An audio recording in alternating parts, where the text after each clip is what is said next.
Unless someone like you cares a whole awful lot, nothing is going to get better. It's not. Welcome to Unless, the podcast, inspired by that Dr. Seuss quote from the Lorax that reminds us of the role we can each play in making the world a better place. Join Dr. Hemma and her guests as they share incredible stories of being moved to decisive action and perseverance, leading to tangible impact at scale. This podcast is a production of Corporate Compliance Insights. My personal mission, not only in life but here today, is simply to empower you, to empower others, to be happy.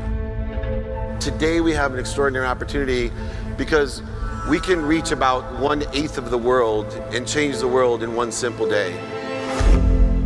If I can empower you, or at least 1,000 of you today, in order to empower another 1,000 people, to empower another 1,000 people to be happy, 1,000 times 1,000 times 1,000 is 1 billion people, about 1/8 of this universe. 1/8 of the world can be empowered to be happy, and there's nothing more important in life than to be happy. And I'm going to teach, through my journey, lessons of happiness. It's really simple, of how to make a lot of money, help a lot of people, and have a lot of fun. My definition of happiness is really simple. It's the enjoyment of the consistent, everyday, persistent, without quit, pursuit of your potential. And there's one thing that I know. Happy people don't have disease, they don't destroy, right? They don't have to, they're amazing. Happy people don't do bad things. Number one, you have to be happy to give it to other people. And if you're not feeling happy, then go ask for help. Ask for help. Ask somebody, can you please help me? This is what I need to be happy. But today I came with expectation to like feel that energy today, because I just was like, if I could just get here to listen to your story today, that would inspire me. And I just really want to say thank you. That's why I came back, because it was just in me just to come back to at least to say thank you. You might not have been where I'm at right now, but your story still inspired me regardless. All of you live in the world of more than enough, with me and through me. And so if all of us can live with gratitude, empathy, accountability, and effective communication, if all of us can consistently, every day, persistently, without quit, enjoy the pursuit of that blessing, that potential, that truth, we can manifest everything we desire. And if I can empower you to be happy, to empower others to be happy, that's what makes me happy. Thank you very much. That's David Meltzer, author, speaker, entrepreneur, chairman of the Napoleon Hill Institute, and former CEO of the renowned Leigh Steinberg Sports and Entertainment Agency, and so much more. I am Dr. Hemma, and welcome to Unless, the podcast. What a treat you are in for today. Our special guest for Unless, the podcast is none other than David Meltzer. David is the chairman of the Napoleon Hill Institute, and he formerly served as CEO of the renowned Leigh Steinberg Sports and Entertainment Agency, which is the inspiration for the movie Jerry Maguire. He's a globally recognized entrepreneur, investor, and top business coach. Variety magazine has recognized him as their Sports Humanitarian of the Year, and he's also been awarded the Ellis Island Medal of Honor.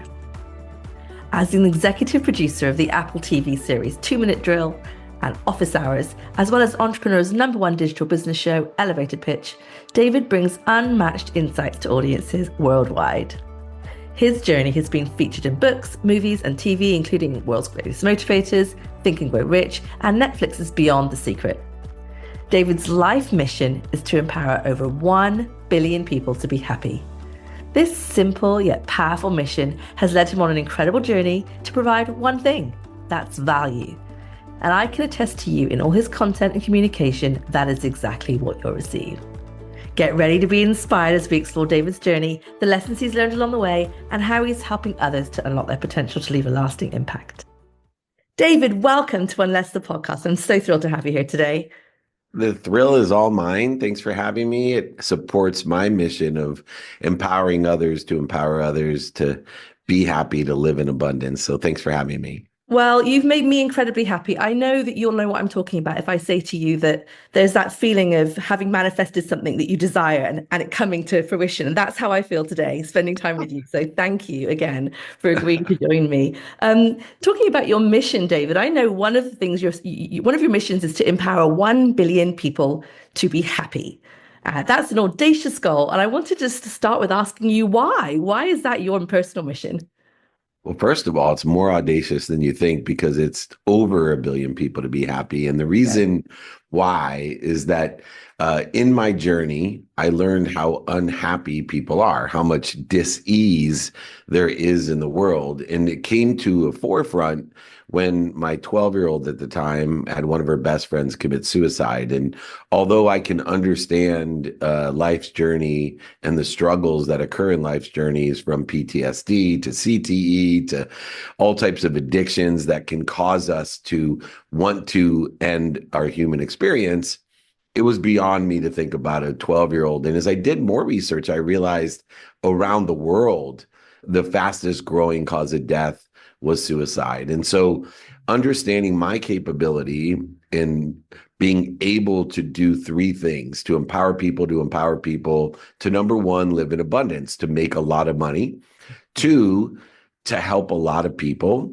and three, to have a positive perspective, a grateful perspective, a forgiving perspective, which allows us to enjoy, meaning have fun, enjoy activities consistently, persistently, without quit, in the pursuit of our own divine direction. And so as I moved forward, I realized that I could change the world. And it wasn't an egotistical, narcissistic vision. It was math to me. It was, I had the power to find 1,000 people like you that I know would empower 1,000 people to empower 1,000 people.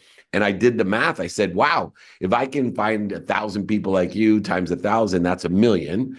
And then they find 1,000 people, that's 1,000,000,000. 1,000 times 1,000,000 is 1,000,000,000. I could change the world by creating a collective consciousness, a shift in the paradigm and energy on earth to a positive perspective, a divine direction in which we can all live our human experience in joy, ENJOY. And that became the mission of my life. And so no longer did I pursue commissions. I pursued my mission. And the irony is the commissions continue to follow. They really do. And I know we're going to talk about that. You've obviously been moved by that tragic situation of your child's friend. And lots of us are moved by, maybe even outraged by some of the things that are happening in the world. But what's different about you, David, is that you are operationalizing your good intentions. Like you want to make a difference, but this isn't just a swan song or a mission that you're going to get to one day. I see you doing that already. You've been doing that already. So can you talk to our listeners a little bit about how you've been getting those 1,000 people to then scale their impact to the nth degree? Well, I've created 3 buckets. One is free. So to get as much of my lessons out there to inspire and motivate people. Motivation is getting them up, getting them started, getting them back up, getting them back started. But inspiration is getting them there. And so 90% of the activity that I have is to create free lessons, free content, free awareness, to whether it's in person, on the phone, via email, or media, traditional or social, to free inspiration. And then I have also created a private networking group where I curate the room for people that are more within the context of my 1,000, people that will show up in person, on the phone, via email, and media-wise. And so I have a huge private networking group that has access to me one-on-one every day to ask me questions, but also it's part of a community of people that want to help each other and know people that will help each other, that buy from each other and sell for each other. Then, like most business people, I have my more intimate, proximate relationships where I have private one-on-one clients that are definitely in my 1,000. I help and work with them directly. And also I do business consulting. And I have the one-on-one clients and the business consulting clients paying for all the free stuff and group stuff that I do. So I encourage everyone to participate, but I do it every day. So one of the differences and one of the things I teach is circumstances. Too many people allow circumstances, either attaching their emotions to circumstance or reacting to circumstance, to stop them from doing what they want to do. I teach people the relationship in those circumstances so that you have non-negotiable behavior regardless of the circumstance. And then I teach you to prioritize behaviors according to the circumstance, all in your mission and allowing the commissions to follow. That's perfect, David. I think what I hear you saying is you're teaching us to get out of our own way and realize that these things are within our reach. Is that fair?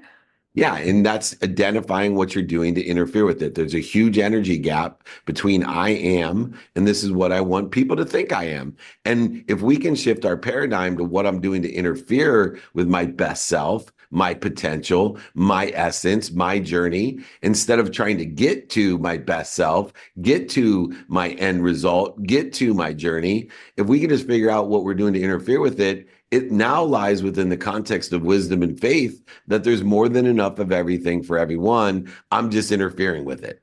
Yes, I love that. Now, I wanted to ask you before we move on from this topic, what your definition is of happy and how does this make you happy, this personal mission you've got? I think it's really important to know what your definition of happiness is. And for me, it's the ability to enjoy the consistent, everyday, persistent, without quit pursuit of my own potential, what I want, not what other people want, not what's missing, not what I don't have, but what I want in my life. And that to me defines happiness that allows me to live in abundance, to make a lot of money, help a lot of people, and have a lot of fun. And you do that with such zeal and such energy. I mean, that's one of the things I really feel like you bring to the room is energy always. And that in itself turns into value. So thank you for that, David. Thank you for always bringing that energy and not getting the compassion fatigue, not getting in your own way and making sure you're screaming that to others. So thank you for that. Well, thank you. Now, you mentioned your mantra, so I'm going to repeat it for everyone. Make a lot of money, have a lot of fun, help a lot of people. I was talking about the law of attraction. As I read your book and learned about your mantra, I was also directed to read something called the Diamond Cutter. I don't know if you've heard of the Diamond Sutra, some ancient Buddhist wisdom. Yes, you have. And what struck me is, as I'm reading your book and then listening to the Diamond Cutter, there's something very similar in the principles that both of you are expounding, this idea of prosperity can be a good thing, number one, that it's important to enjoy the money once you've got it, and that it's important to use those resources to help others. So I wanted to ask you, has ancient wisdom featured in your journey and how has it impacted your mantra? Oh, impacted greatly. In fact, my own personal icon is the ferocious Buddha derived from the 81 verses of the Tao, the way, enlightening the way. And so I study the Tao every single day. The 81 verses of the Tao that have existed for so long is, for me, the simplest recipe to happiness, to joy, to my mission. And so ancient wisdom, because human nature never changes, is essential to what I teach and what I do. I think one of the advantages that I have is that I didn't start my journey in a spiritual methodology medium or even a dogmatic religious one, even though my mom would have loved me to live by the dogmatic principles of her religion. What makes me interesting is that I lived a pragmatic life first, a scarce life, a troubled life. And then I learned about the Tao. Then I learned the way. Because if you start with understanding the way, you'll never learn the lessons of human nature, of scarcity, of all the ego-based reactions to fear. And so I'm in a unique position that not only did I live life in a high-level scarcity by running, multi-million-dollar companies, world-renowned companies, and making over $100 million myself, but I also now have studied under some of the greatest and wisest sages of our times, the Sadhgurus and Deepak Chopras and the Master Shahs and, Jack Canfield and Bob Procter. And it led me, as you can see, to be the chairman of the Napoleon Hill Institute. Just the wisdom of Napoleon Hill and Nightingale and Procter and Wayne Dyer, whose name actually means to light or color the way. It's amazing. So I think that, and I'm blessed. I'm a mama's boy, 57 years old, mama boy. But my mom made me study this history. And the reason she made me study it, whether it was Ben Franklin or Napoleon Hill, because she told me human nature will never change. And the more you study history, the more you'll understand human nature and the more successful you'll be at whatever you want to be. Well, what a wise one, your mother. She's absolutely right. She's a Buddha for sure. She's a Judah Buddha, though. Interesting. Well, lots of wisdom laying on. Now, look, I want to talk about the role of money and happiness. And you've alluded to your own experience and how that's informed your spirituality and your decision making. How has your attitude to money and wealth evolved in your journey? Well, once I realized money is an energy, it's evolved immensely. I lived in a world of negotiation, trade, overselling, back-end selling, lying, manipulating, and cheating when it came to money because I believed there wasn't enough of it. And I also believe something that sounded positive, but actually impacted me in a scarce way. And it does for a lot of generous and kind people. I grew up, and I still believe the more you give, the more you receive. And in relation to money, it's not true because there's a few things that we need to do in the realm of intentionality in order to effectuate with the energy of money. The more we give our money, the more we'll receive. This is why teachers and first responders and United States veterans don't have a lot of money, because they don't realize there's an infinite loop of energy that applies to the energy of money, which is the more you give, the more you're given. Mm-hmm. You still need to feel worthy and have the action or intentionality of receiving all you're given. And so you need to feel worthy. You can't feel guilty or resentful. Some people, they aren't positive. They don't have gratitude and forgiveness. So they can't receive because they're not aware of what they're given. They see it as punishment and they don't see the options, opportunities, and touches of favor that they're given even to receive it. And then the last illustration of the infinite loop of giving, in which to me changed my relationship with money, was the understanding of faith within the context of that energy of faith. There's more than enough of everything for everyone. Therefore, if there's more than enough of everything for everyone, I should be asking for more so I could give more, be given more, receive more, and then ask for more than more, then give more than more, receive more than more, et cetera, and so on. Why is this important? Because most very kind, generous people, like my mom, when it comes to the relationship of money, they don't believe there's more than enough of it for everyone. They feel guilty for receiving it because they're so kind and generous, and they end up hurting themselves because anyone out there, especially you kind and generous people that grew up understanding the way better than I understood the way, please listen to me. If you give more than you receive, with money especially, you will end up with zero eventually. It's just a matter of time. No matter what, if you're always giving more money than you're receiving, you will end up with no money.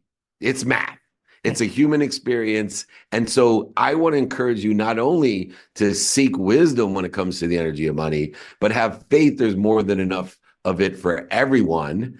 And I truly believe, too, that you could drop all the money in the middle of the desert and it would redistribute itself to the same people. Right. Now, that's a masterclass in abundance and wealth. And look, two things I've learned from you on this topic, David, is one, we shouldn't be cheating other people out of the joy of giving to us. I love that piece. I was told off by a friend when I was younger for always doing the cooking and serving and hosting people at my home. And she said, hold on, Hemma, one of us would like to give back and you're depriving me of that joy. So I love that piece. The other piece I think we've got to think about is the unconditional faith that you need to have when you give money. But you, I think, taught me also that it's not just about giving and giving and giving. You want to help people along their journey. Back to Benjamin Franklin, this idea of making sure that you're helping people on their way. Involve me and I will learn, right? Involve me and that's how I will learn. Don't just give me the fish. Don't just even tell me how to fish. Let's create sushi together and I will show you the way. So I'd love you to talk a little bit about that because those things have really impacted me.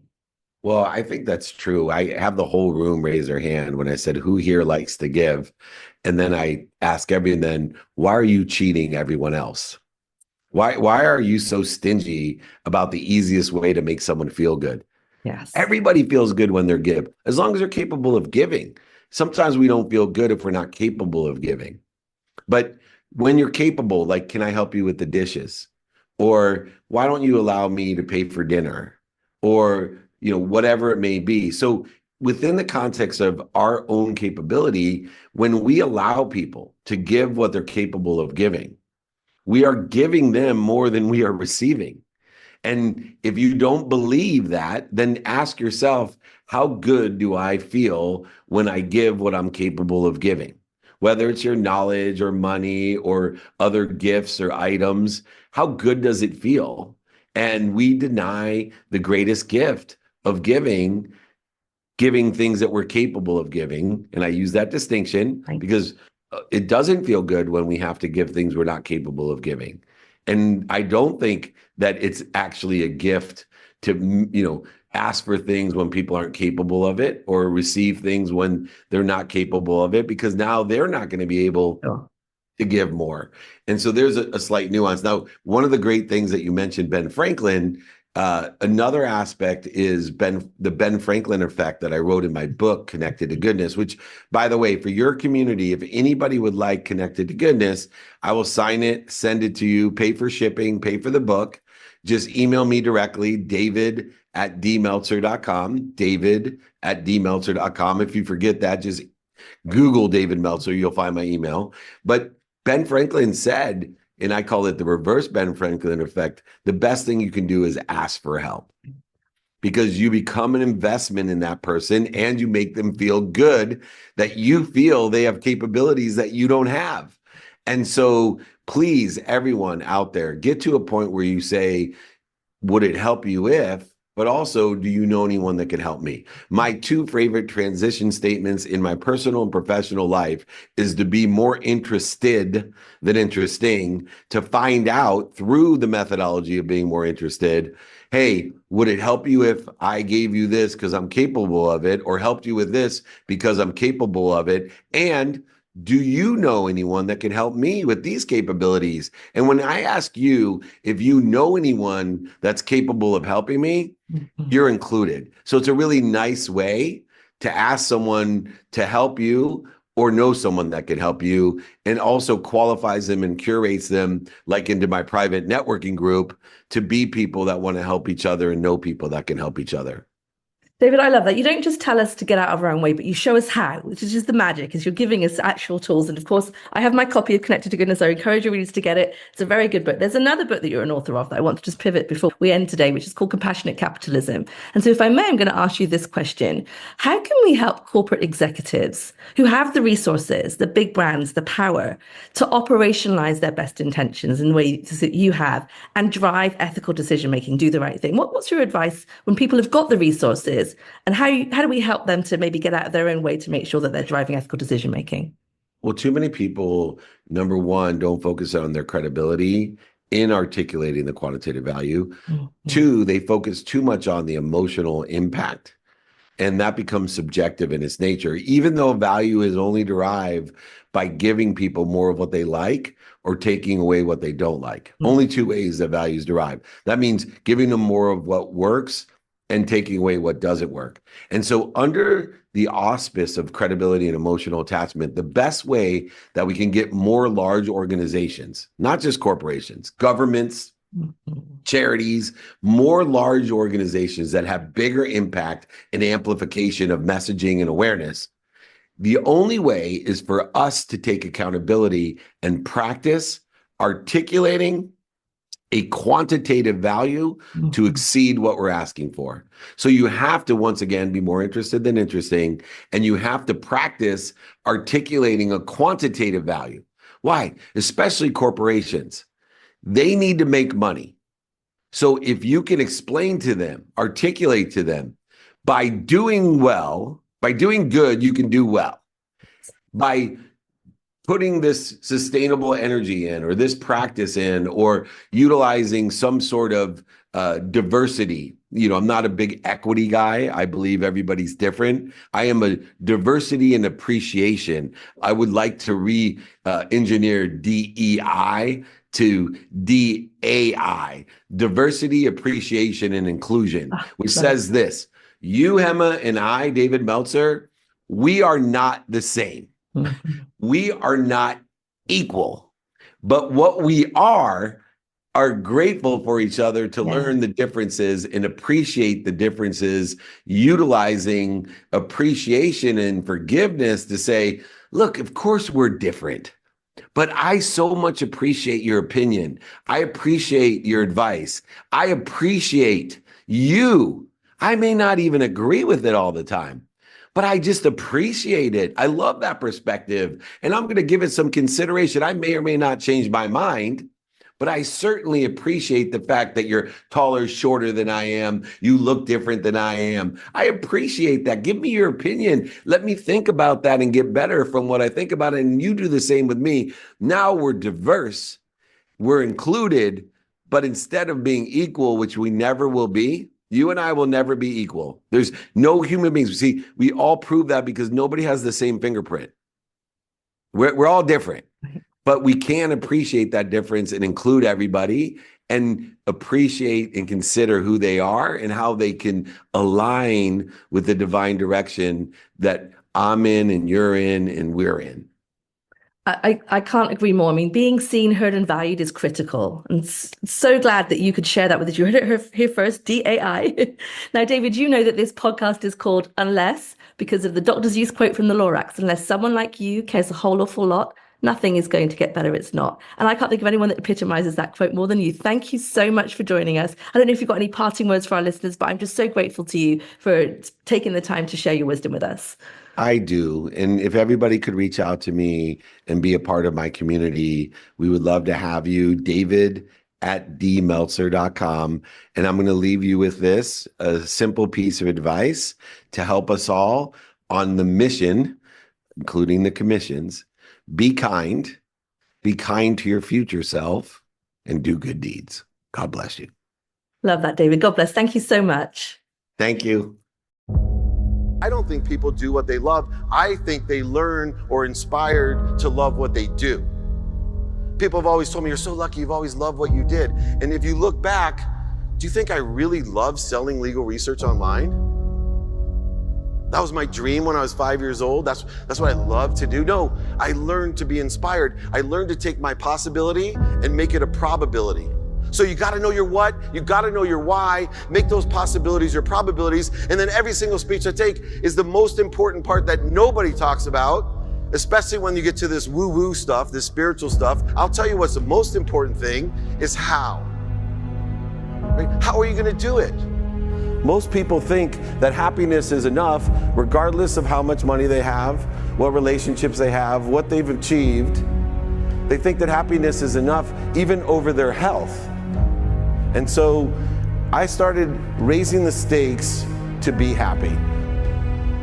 And I believed that my happiness would be achieved by a consistent, every day, persistent, without quit, pursuit of my potential. People don't realize is that when we let our ego get in our way, ego is the loss, the fear of loss. So need to be right, the need to be offended, the need to be hurt, fearful. When that trajectory changes, what happens is you continually go the wrong way. So my job as a coach is to say, let's get into the enjoyment of the direct pursuit of my potential. Right? And so when the light went on, it was not about the potential of making money and being an entrepreneur, which is one of my specialties. And I said to him, look, this is an opportunity now to show how great you really are. We can't let the outside voices, right, determine our success. The happiness that we have comes within. Why are you going to give that control to somebody else? And I came up with 4 really valuable things that I took stock in. And the first one was gratitude. Simple gratitude. Although I grew up with nothing, I was always grateful.